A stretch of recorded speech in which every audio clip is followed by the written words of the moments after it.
বরিশালে বৃদ্ধাশ্রম, নির্যাতিত, অবহেলিত, নিঃসন্তান বৃদ্ধ মায়েদের বাবাদের এখানে ফ্রি লালন পালন করা হয়।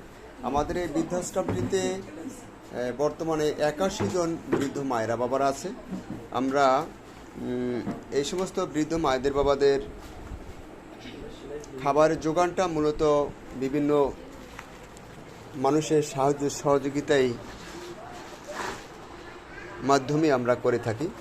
আজকে আমাদের এই বৃদ্ধাশ্রমটিতে এক কাউনিয়া হাউজিং এলাকারই এক ভাই, যদিও ওনার নামটা আমার জানা নেই, তিনি এই খাবারের প্যাকেটগুলো আমাদের এখানে দিয়ে গেছেন। আমরা এখন পরিবেশন করব। 81 জন আমাদের এখানে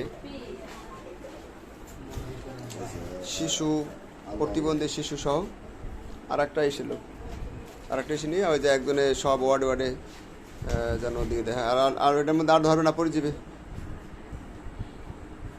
আমরা এখন এটা দিয়ে ওয়ার্ডে দিয়ে তারপর আবার ওডিয়ে ভরেন, অসুবিধা নেই, এটা দিয়ে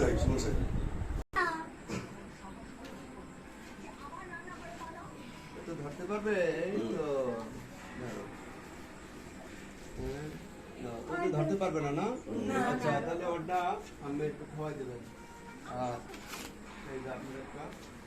আর এদিকে আরো আছে কে বানানো আছে না, পিছনে দেখি।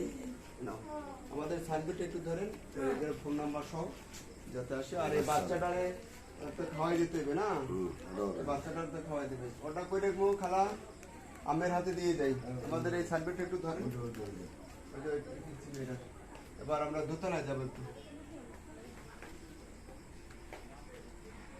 বরকত বাড়াই দেয়। পরিবারে যারা আছেন সবাইকে যেন আল্লাহ সুস্থ এবং সহি সালামত রাখে।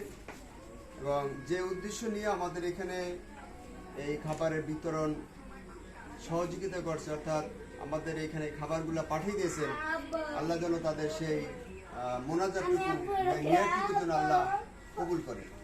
এবং তাদের আপনজন যারা দুনিয়া থেকে চিরবিদায় নিয়ে মহান স্রষ্টার কাছে চলে গেছে, আল্লাহ যেন তাদেরকে ব্যস্ত নসিব করে, সেই দোয়া রেখে আমরা অন্য ওয়ার্ডগুলো যাব।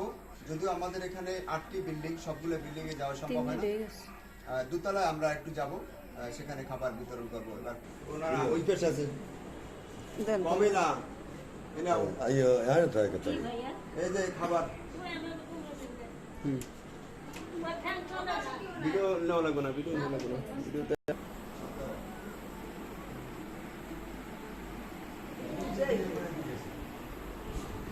মারে তোমরা সবাই খাও, খাওয়ার পরে মোনাজাত করবা, দোয়া করবা তাদের জন্য, যারা তোমাদের এইখানে খাবারের আয়োজন করে গেছে। আল্লাহ যেন তাদের সবাইকে ভালো রাখে, সুস্থ রাখে। যে উদ্দেশ্য নিয়ে আমাদের এখানে খাবার দিয়ে গেছে, আল্লাহ যেন সেই দোয়া কবুল করে।